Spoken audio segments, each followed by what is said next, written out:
Tout a été filmé, était pré-filmé depuis un mois à peu près. Je pense que la WWE savait à quoi s'attendre. Ils ont fait la bonne décision en faisant en sorte qu'il n'y ait aucun commentateur pendant le match. Ça, c'est des bons coups. Mais ce qui m'a le plus sorti du match, je dis le match, la séquence, là, je vais vous dire ça, le mini-film, c'est le fait que on chiale depuis des mois que la WWE n'est pas capable de construire des nouvelles vedettes. Ricochet était pas dans le match. Il y a plein de monde qui était pas dans le match. Tu pourrais en nommer plein, là. Que les Kabuki Warriors sont pas dans le match de filles puis qui a mis les Carmella, ces mardes-là là, dans le match. Je veux dire, il y a plein d'incongruités dans la situation. Mais, en bout de ligne, t'es pas capable de monter des stars. T'as de la misère à faire des nouveaux lutteurs. Tu fais du 50-50 avec tout le monde. Puis, t'as Bruce Pritchard. Après ça, t'as Paul Heyman. T'as People Power qui arrive. Puis t'as Vince McMahon. Fait que les gens qui sont dans les décisions, dans le fond, les scripteurs, si on veut, de Raw SmackDown, et Vince en général, qui décide tout, trouvent le tour de se mettre over dans un match qui n'ont pas d'affaires là. Ça, c'est mon plus gros takeaway du match. Vous n'avez pas d'affaires là-dedans. Je suis désolé, mais People Power a pas d'affaires là. Décalisse. T'es là pour mettre en valeur Rey Mysterio puis tous les autres gars qui sont dedans avec AJ Styles puis Aleister Black. Pourquoi dans le milieu du match, quand t'es rendu dans un face-off, que les gars, les filles se rencontrent, t'as une scène rigolote avec Paul Heyman qui mange du catering quand il est tout seul avec une table qui a comme 12 assiettes puis qui commence à faire un food fight. Non, il n'y a pas les Simpsons, là. Comme, c'est quoi ce marde-là? Moi, je suis là, puis je sais que les gars et les filles qui sont dans ce match-là se battent à qui mieux pour avoir un titre de champion du monde. Pourquoi ils se lancent des sandwichs? The fuck? Comme, tu peux pas faire ça drôle. Je suis désolé, mais si c'est drôle, ça faut que ça soit du drôle genre ouh, tu sais, comme exemple, on mange un cart de golf en pleine face. Ça c'était drôle, mais en même temps c'était ouh. Mais il y a certaines passes là que j'ai pas aimé, la passe avec AJ Styles puis Undertaker. Il y a beaucoup de gens qui ont apprécié, mais vu que le fait qu'il y avait de la musique pendant le match, il y avait plein de choses qui se passaient. Quand AJ Styles promène dans un corridor puis il y a des posters sur le mur, à un moment donné, il arrive face à face avec un poster d'Undertaker. C'est super cool. Qui a regardé le poster, mais je m'attendais un peu à ce qu'elle arrive, parce que je me dis, OK, là, on va voir Taker, ça se peut pas. Puis, il regarde le poster puis t'entends le gong. Pourquoi t'entends le gong? Je sais pas. Parce que techniquement, AJ Styles, il n'y a pas d'écouteur dans ses oreilles, il n'entend pas le gong.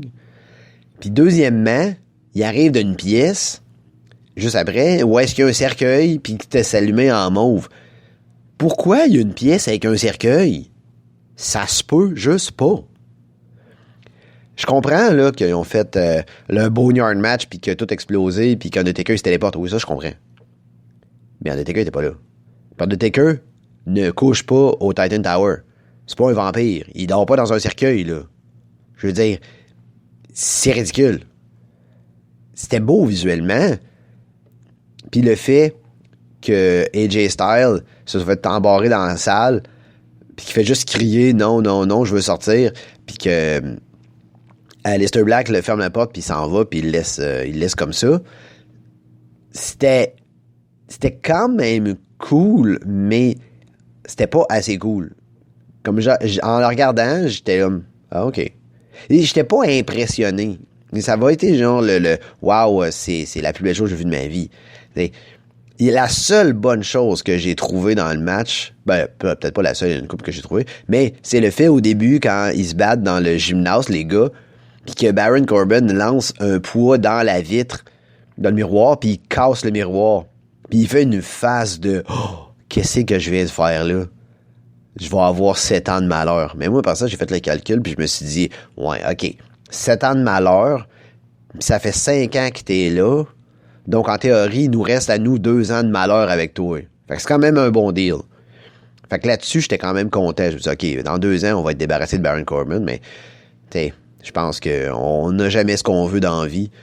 Puis, surtout avec la WWE. Donc, moi, je pense que dans 10 ans, Baron Corbin va être encore là pour nous faire chier. Mais bon. Au moins, la bonne nouvelle, c'est que c'est pas lui qui a gagné. C'est quand même bien. Il a quand même tué des gens. Pourquoi, je sais pas. Comment, je sais pas non plus. Mais c'est ça aussi le problème dans ce match-là, c'est qu'il y a plein d'incongruités. Puis du côté des filles, c'était pas ben mieux non plus, là. Il y a la passe quand même où est-ce que c'était Carmella, je crois, qui sort d'une pièce puis se fait accueillir avec un coup de poing d'en face de Lacey Evans. Ça, c'était quand même pas pire. Je suis pas mal convaincu que Lacey Evans l'a punché pour vrai d'en face parce que Lacey Evans est juste trop pas bonne. Fait qu'elle a dû la puncher direct entre les 2 yeux puis là, t'es tombé dans le coma. Fait que ça, c'était quand même drôle. Mais ils se sont trouvés dans une salle de conférence puis ils commençaient à se battre tout le monde. Nia Jax était là aussi. Nia Jax qui a servi absolument à rien dans ce match-là, à part être grosse. Puis elle a rien fait. Puis c'était terrible. Ah, j'ai oublié, Stephanie McMahon aussi, elle s'est mis over dans ce match-là, c'est vrai. Probablement dans un shot tourné après, parce que c'était un plan champ contre champ, puis qu'on les voyait jamais ensemble. Fait que probablement qu'ils ont dit hey, si tous les producteurs de Raw sont dans le match, pourquoi est-ce que moi je me mettrais pas over dans le match aussi? Parce que Stephanie McMahon n'est pas capable de pas se mettre over devant des filles. Fait qu'elle est toujours la meilleure, puis c'est elle qui a inventé la lutte de filles, de toute façon. Fait que.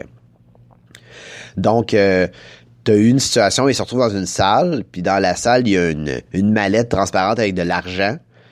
Et puis Dana Brooke, elle voit la mallette, elle ramasse la mallette au plafond, en sachant très bien que ça fait 1 mois et demi qu'ils nous disent que la finale du match est sur le toit.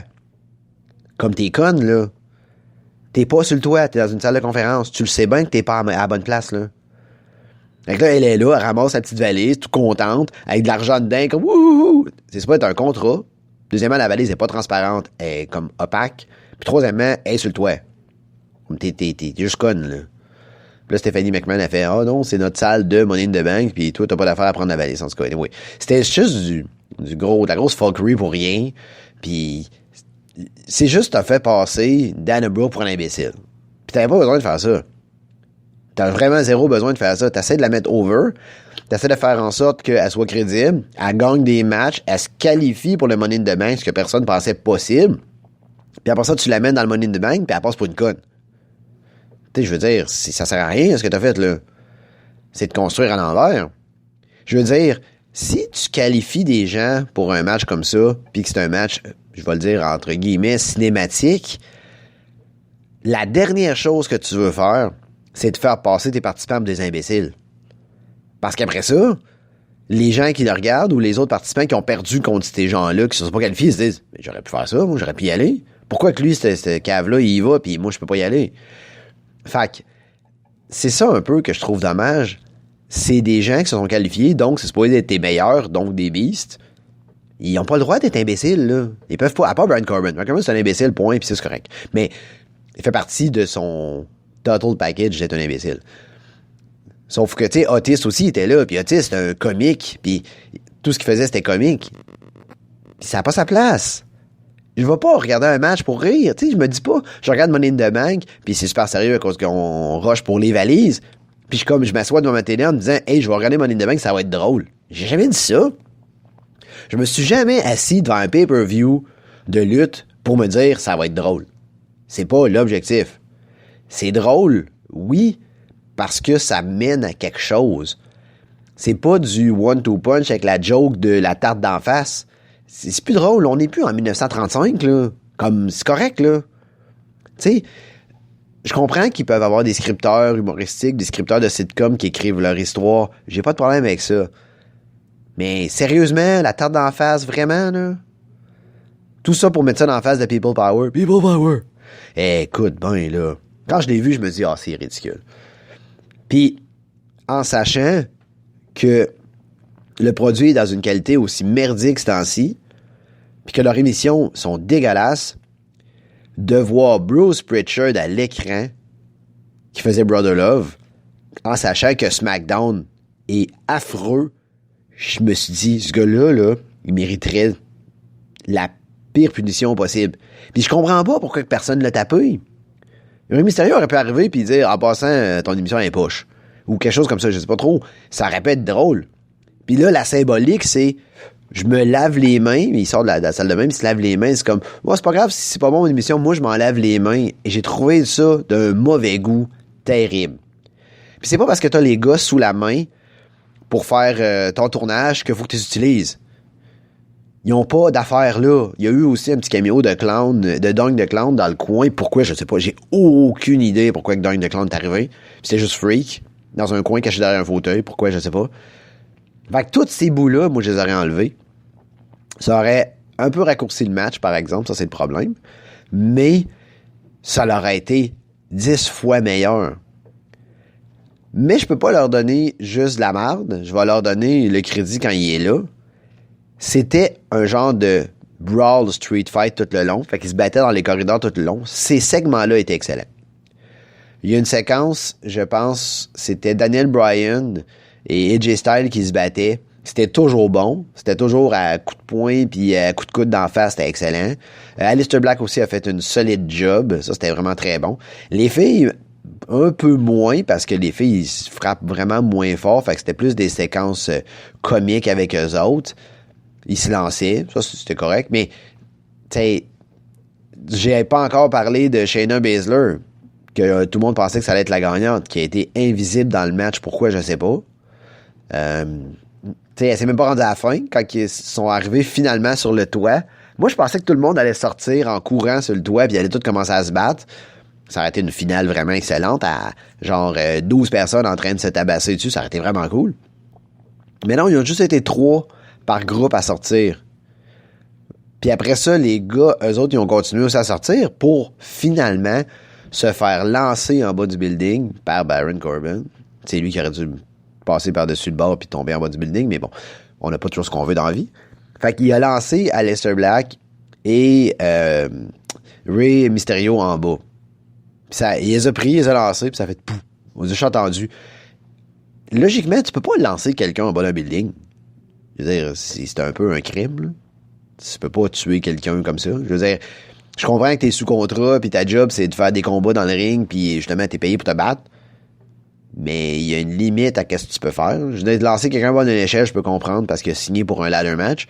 Mais il y a pas personne qui a signé pour un fall en bas d'un building match, là. Je pense pas que ça existe. Fait que ça, c'est... J'ai trouvé qu'il y avait du stock dedans juste pour mettre du stock dedans. Puis ça, c'était moins intéressant.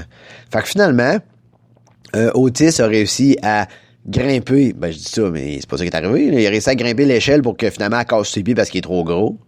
AJ Styles s'est retrouvé en haut de l'échelle avec Baron Corbin. Ils sont battus. Puis les deux cabochons, ils ont échappé la valise qui a tombé dans les mains de Otis. Directement, il a rien fait. Il était juste là. Il a reçu la valise des mains. Mais le concept du Money in the Bank, il faut que je leur dise, au moins ils ont été conséquents avec ce règlement-là, c'est il faut que tu aies le contrôle de la valise. Donc, il était en haut, il n'y avait aucun contrôle, il tirait dessus, ils ont jonglé avec, la valise a flippé et a tombé. Mais Otis, quand il l'a attrapé, il l'avait dans les mains fermes, il avait le contrôle. Donc, Otis gagne le Money in the Bank. C'était légal, il avait le droit de faire ça. Ça a eu l'air cave parce que le gars n'a pas monté en haut de l'échelle puis il a gagné pareil.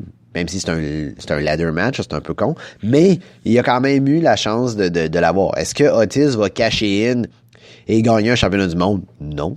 En tout cas, je pense pas. Ou peut-être juste pour les ratings, oui. J'ai aucune idée, sérieusement. Je sais pas ce que Vince McMahon va faire parce qu'il fait n'importe quoi. C'est totalement random. Donc, on va voir ce qui arrive. Et puis de l'autre côté, comme j'ai dit dans le premier bloc tantôt, Asuka a gagné la valise pour finalement avoir la ceinture dedans, comme par magie. Donc... Asuka est maintenant championne. Donc, la valise des filles, c'est déjà terminé. Après 30 secondes, c'était fini. Puis, Otis, il a la valise de gars. Donc, c'était ça pas mal pour un Money in the Bank. Extrêmement décevant.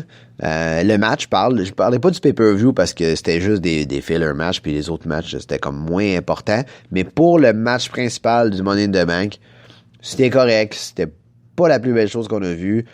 Mais, tu sais, on a quand même rigolé un peu. Mais moi, j'ai trouvé ça plus épique d'autres choses. Mais bon, c'est pas grave. Ça a été quand même ça. On passe à d'autres choses. Là, on est rendu au prochain pay-per-view.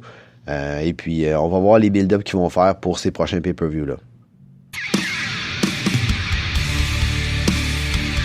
Inner Circle.